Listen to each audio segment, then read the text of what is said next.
श्रीगोंदा तालुक्यातील पिंपरी कोलंदर या गावातील दिगंबर अण्णा धोत्रे यांच्या निधनानंतर त्यांच्या घरातील सर्वांचा लाडका जॉकी नावाचा श्वानही अखेरचा श्वास घेतला। या घटनेने संपूर्ण गाव शोकाकुल झालं असून माणूस आणि प्राणी यांच्यातील नातं किती गहिर असू शकतं याचं हृदय पिळवटून टाकणारं उदाहरण समोर आलं आहे।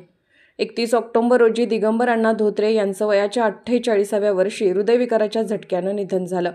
ते विविध कार्यकारी सोसायटी संस्थांचे सचिव म्हणून कार्यरत होते। त्यांना 3 मुली असून त्यांच्या लहानपणी आणलेलं जॉकी नावाचं श्वान घरातील एक सदस्यासारखंच होतं।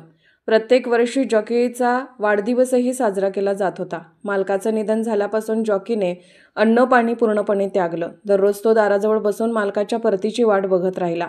मात्र नियतीला काही वेगळंच मंजूर होतं।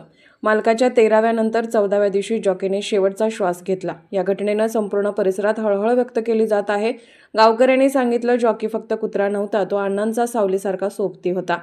जॉकीने दाखवलेली निष्ठा, प्रेम आणि त्याग ही माणुसकीला लाजवेल अशी भावनिक कहाणी ठरली आहे, जी प्रत्येकाला विचार करायला लावणारी आहे की प्रेम आणि नातं हे शब्दापेक्षा हृदयाने ओळखता येतं।